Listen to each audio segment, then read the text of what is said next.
right, let's jump into it. I'm really looking forward to the conversation today, shifting our focus. I'd love to hear how many of you are either SDRs or on the account growth side. Do we have any reps in the house? So let me know kind of where you're joining from, your role, and I'll try to tailor this as much as humanly possible. So this topic, right? This topic's a near and dear one because I think a lot of you are probably seeing this even in your own organization where more and more people for the last I'm going to say 10 years, we have been obsessed with outbound. It's like the only way to grow your business is like outbound, outbound, outbound, outbound. And we got a bunch of tools in like 2015, 16, 17. And it made our jobs easier. We started to send a bunch of emails and we booked a bunch of meetings.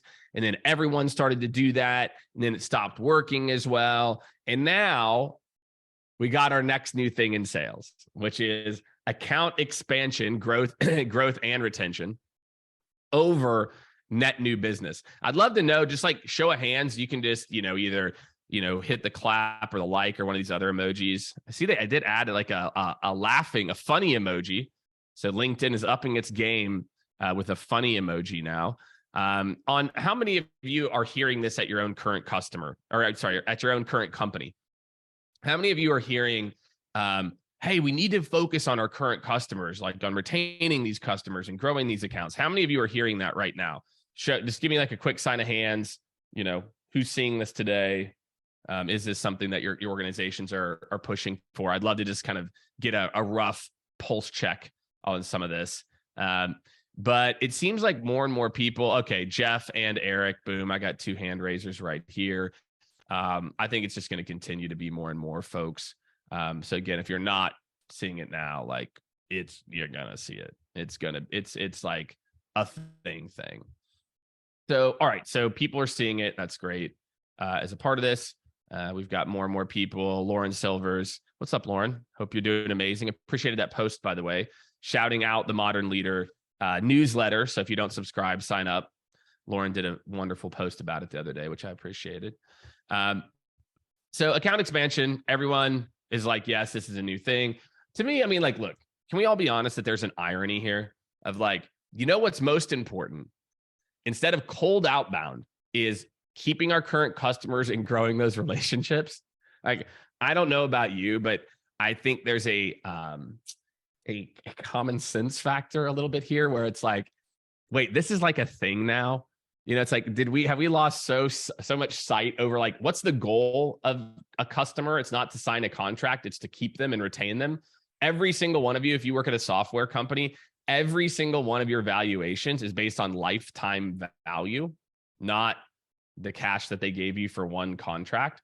And so I'm happy that we're making this trend. I'm happy that we're doing this. And my kind of mantra has always been, out of these three groups, what do you think converts the fastest? Current customers, inbound, or outbound, right? And it's current customers, inbound, and outbound. That is the order. Then why are we spending so much of our mental energy on outbound?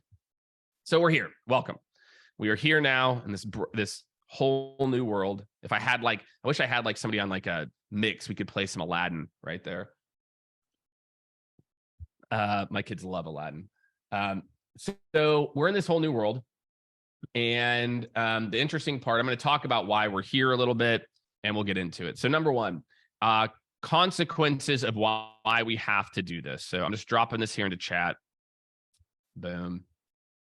Hi, churn and attrition. And I'm going to talk about how to solve some of these, y'all, as well too. Okay, so I'm not just going to sit here and give you a bunch of problems. You know me. If you follow my content, I'm going to give you guys solutions for this as well too. What is going on? My first screen here is acting crazy. So I'm going to drop this in for all my people on Zoom too. Chat. Eric's over in Vegas. Eric, I was just in Vegas last week speaking at the Sendoso conference. For those of you who don't know, I'm doing dry January. I did 2 days in Vegas dry, which was interesting to say the least, right? I felt great though. I felt great.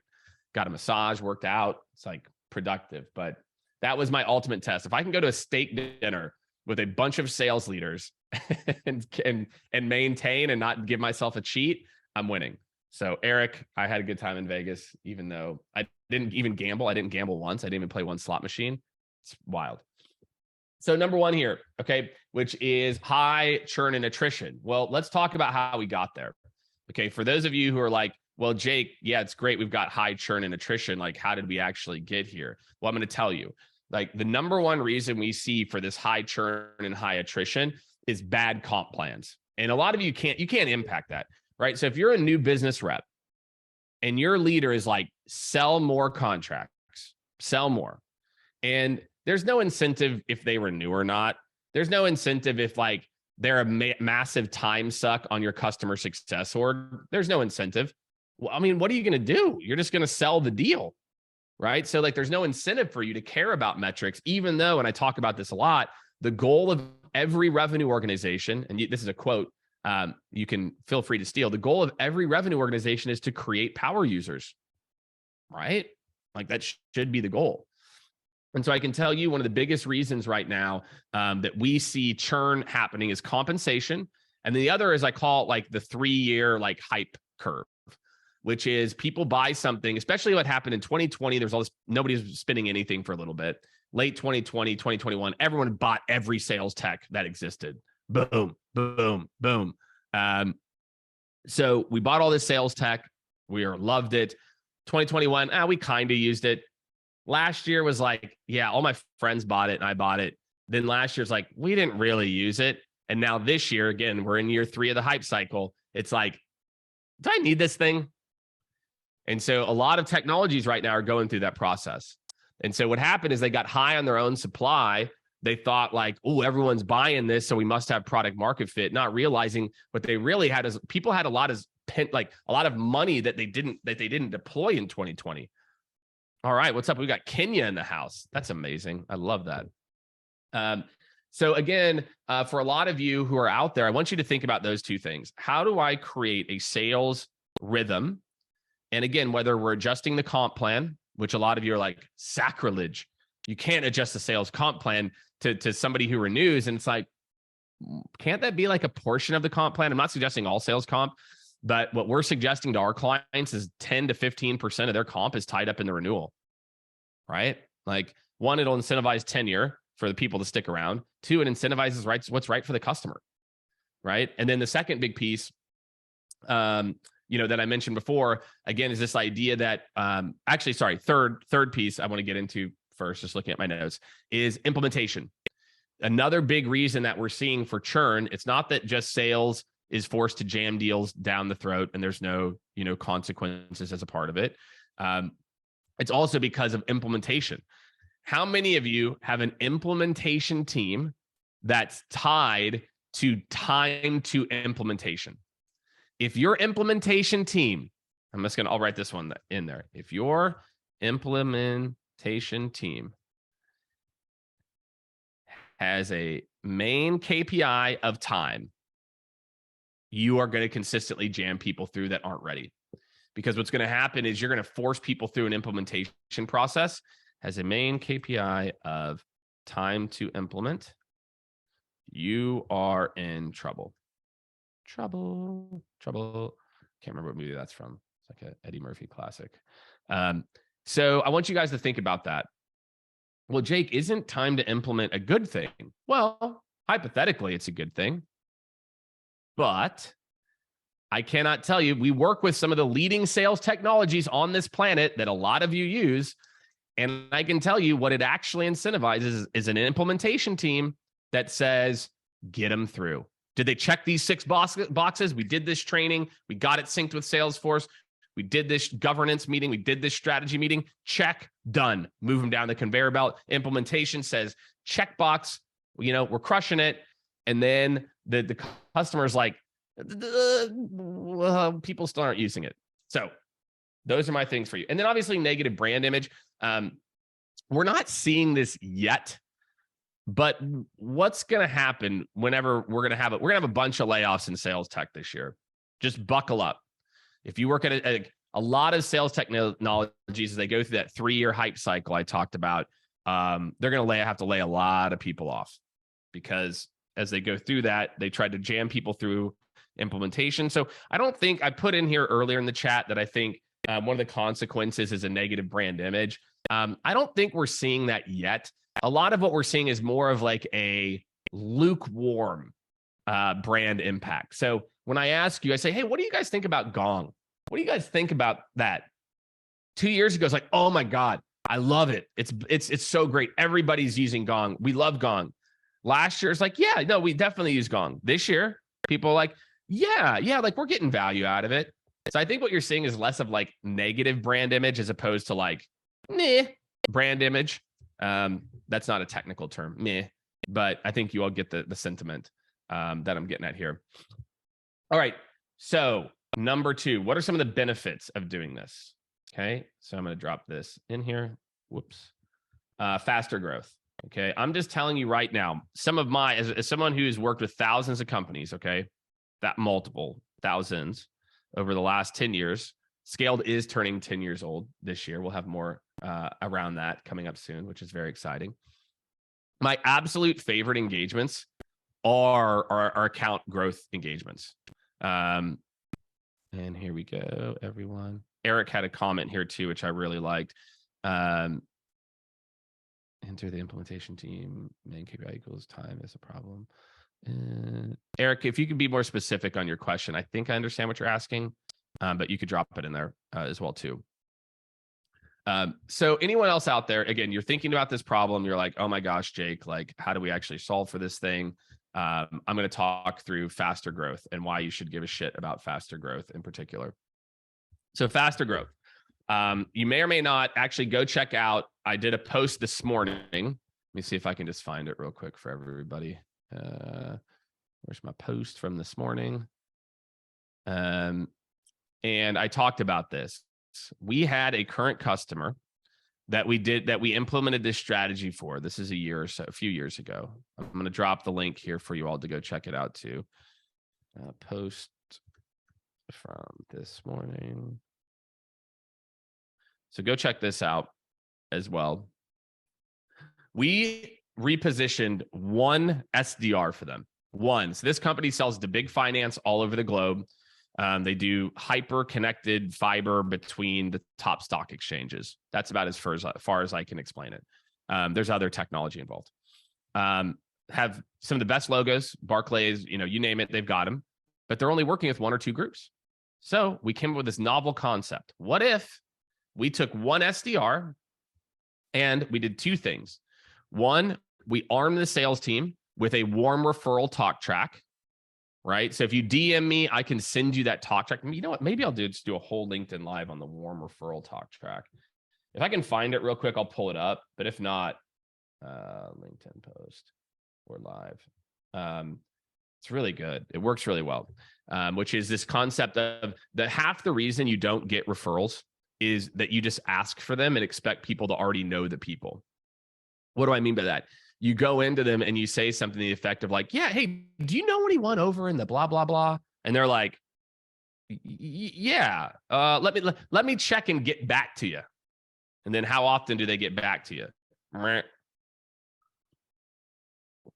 Terry, I'll do that for you. Terry, for you, of course I will do it. What's up, Terry? Hope you're doing good, man. Terry is a sales leader over at LinkedIn Sales Solutions, which I will give a shout out. And Terry, I'll be doing a demo of. They've got a new product, and again, I don't make a commission on this, so it's called LinkedIn Sales Insights. That's pretty badass. It allows you to imagine if you could actually, when you're doing your territory or account prioritization, actually know, not like third-party intent, like what companies are growing in the departments that you care about, in the industries you care about. And then, hey, why don't we prioritize those? And how about all the people from those companies that are viewing all of your employees and your LinkedIn content? And then we'll reach out to those people. Makes sense to me, right? So I'm really pumped. We're actually purchasing LinkedIn Sales Insights ourselves. So I'm really excited, Terry. I will send back that signed contract as well. So anyway, I will talk more about warm referrals. So step 1 is warm referrals. So anyway, that's what I would think about is warm referrals first. Hey, and how we do the warm referrals is we go on LinkedIn and we type in the job title and we type in the office name and we find 3 people with the title. Then we go to our main point of contact and we say, hey, Susan, hope you're doing great. Hey, I'm not sure. Do you know one of these three people in the Hong Kong office? I want to make sure we can like support them or help them. Let me know. And I'm happy to tee up an email for you to make an easy intro. That is how you ask for a warm referral. You don't just say, hey, who do you know? You go do the homework and then you offer to tee up the email. Okay, Eric. All right. I'm glad that was helpful. So anyway, that's a really big one. I hope that helps for everybody. Okay. So is warm referrals the best? But number two, which is where we reposition the SDR. Guys, we repositioned one SDR, and this is like a pilot. We said literally, I think it was closer to like 60 meetings in 60 days, but all we did was reach out to the offices and say, hey, I'm working with your counterpart. And what we tried to do too is even get like a screen grab of a quote or something that they had. It'd be great to set up time to connect. Hey, the hit rate, they only had 120 customers, right? So we probably booked meetings with probably like 40% of them, because we set up multiple meetings with some of the companies that were really big. So that's it. If you want to grow faster, build out a growth engine in your current customers. If a company has 50 or 75 locations, yeah, sure, a sales rep could reach out to those, but they probably have 6 other enterprise accounts. Why not pair them with an SDR, right? I've seen these stats all over, right? Retention, by 5% can increase profits by 25 to 95%. It's a lot. I'd like that. I'd like more profits from a 5% increase in customer retention. So again, for a lot of you out there, just think about that in terms of like helping you to grow and what that might actually look like if you were able to build out that engine. And I'm going to get into some of these, which I think are the interesting ones. All right. Oh, Lauren had a great question here. So Lauren Silvers, she said, wait, can you please clarify how to reposition the SDR? What tactic exactly would you use for them? So great question. I will go a little bit deeper on that right now, Lauren. So a couple different ways to think about this. It's usually a team effort. So I'm an SDR. What you're doing is you're taking me, I'm going to my current accounts. The same way I'm potted up with a new business AE, it's identical. So again, what you do is and again, what I would suggest, Lauren, is we do a test. So what we do is okay, let's reposition 2 people in XYZ market. What we're going to do is we're going to look at the accounts. So out of these accounts, these 5 don't tend to buy. There's usually a couple different ways to think about where this works. Decentralized buying. There's 2 enterprise sales motions. Everyone think enterprise sales is all top down. It's not. That's one enterprise sales motion. The other enterprise sales motion is getting $5,000 and $10,000 from all of these different groups and turning it into a 7 or 8 figure account, which I've done before many times. And so too often people have this mindset of I get 10 locations and then I do a roll up. Some people just don't buy that way. Sometimes they have decentralized buying. So what I do is I prioritize the accounts in these books of business that one could have deprioritized buying or have a lot of global offices where people could purchase. And then what the SDRs are doing is, again, we're just pulling together the list of the names of the people that have the exact same job titles in these other offices. It's really not that more complex. Ideally, what we'd want to do is have the AE, maybe they could get a LinkedIn DM exchange where they can screenshot of what the DM was and get the person's approval. Step 1 is the rep reaches out with those warm connection requests the first week. Hey, Susan, here are 3 people. Here are 2 people. Here's 1 person. Here's 3 people. So the rep for the first, call it 7 or 8 business days, reaches out 1 or 2 times, asking their main point of contact if they know some of those people or an alternative person.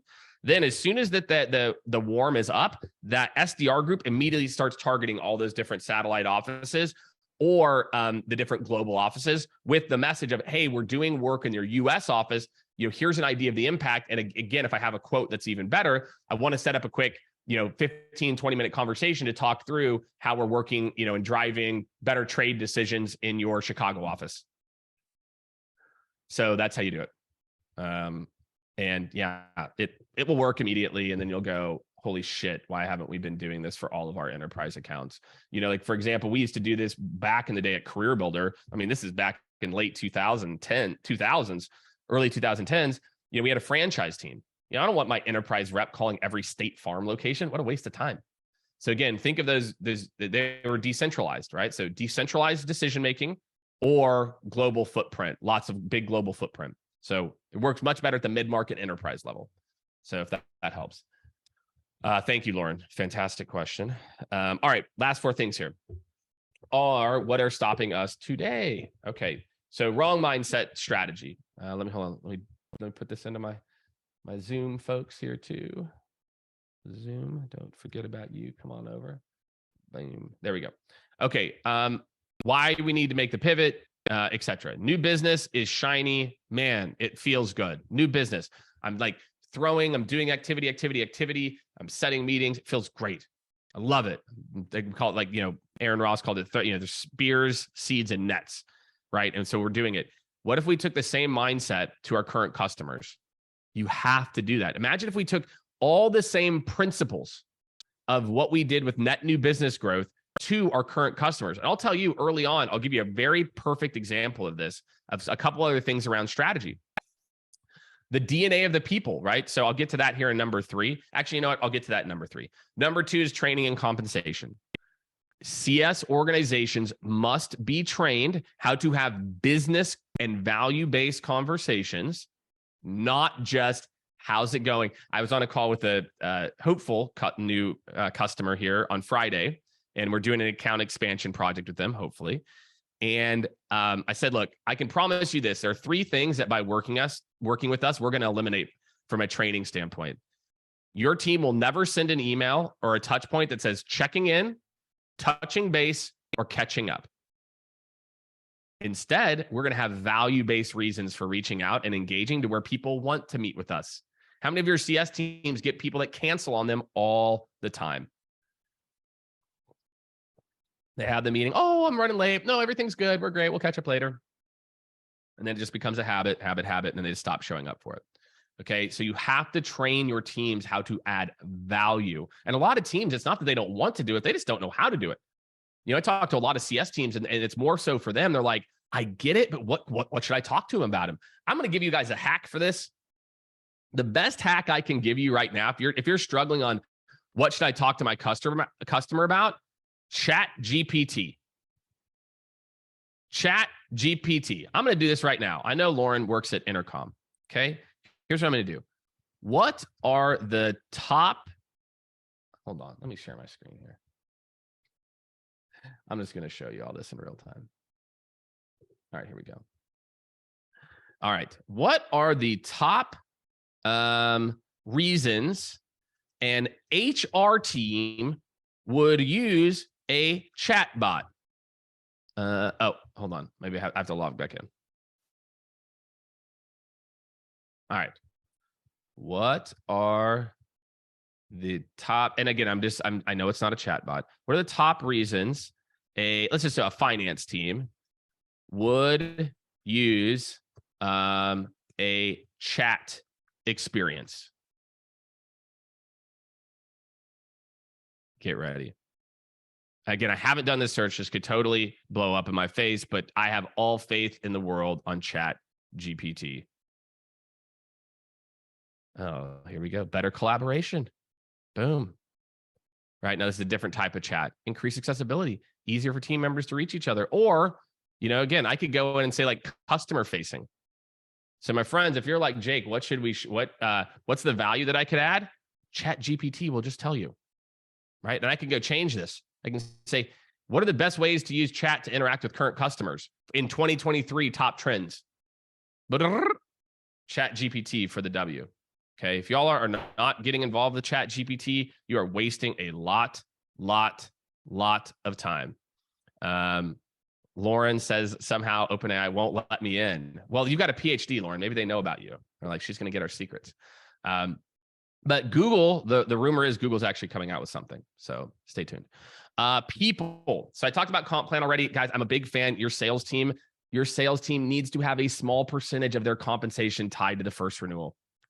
Salespeople, you might hate me for saying that, but it incentivizes the right behavior. I'm sorry. It's the right thing to do for the customer. Sorry. Okay. People. Whenever I was scaling my second VP of sales role at Chartbeat, my sellers came from my account management org. My new business sellers were actually, I kind of raised them in the account management org because they were focused on growth throughout and then moved them to new business. So as opposed to, I think a lot of organizations are like, what? You did what? You had account? Yeah. Because the DNA of the people that I hired were people who knew how to have business conversations and talk to somebody about their business, not just usage. So again, I want you guys to think about this. Like, again, hiring this kind of sales development role, that's another people move. The DNA of the people that you're hiring, all of these things are really important. And last, but certainly not least, is adoption.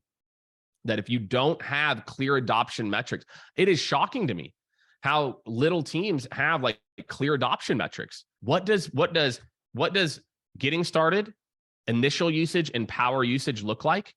And what's the percentage of people we need to get get our highest likelihood to convert? You know, that to me is a really big, important piece here. Lauren, it depends, renewal amount or retention. It just depends on the KPI. I would say it's probably flat renewal. Like, I'm trying to think. Yeah, typically we've said it like on renewal amount, I guess, versus like, did they retain it all? I guess in the comp plan. So it's been renewal amount, not just like net retention. So that's it, everybody. If you are thinking about doing this, you have to have the right strategy. Hey, how should we think about going to market with this organization? What are the right things that we're going to need to have in place across teams? How are we better training our people how to have business conversations? Do we have the right people? Shout out, if you guys don't know, if you want to know this one, I'm going to tag Matt Cameron here. If you guys don't know Matt, check out his work on the EQ for account expansion.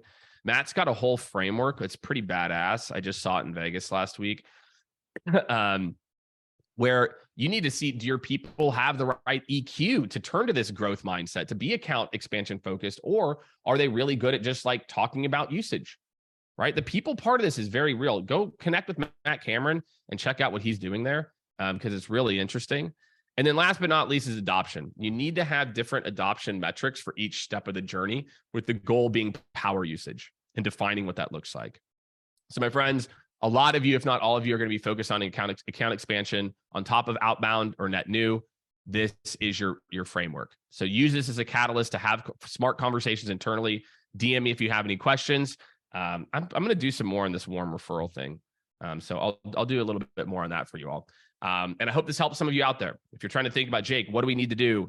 Go back, listen to this, forward little clips of it to your team. And I think you're going to see a really clear path for how you can do it. So hope everyone has a great rest of their week.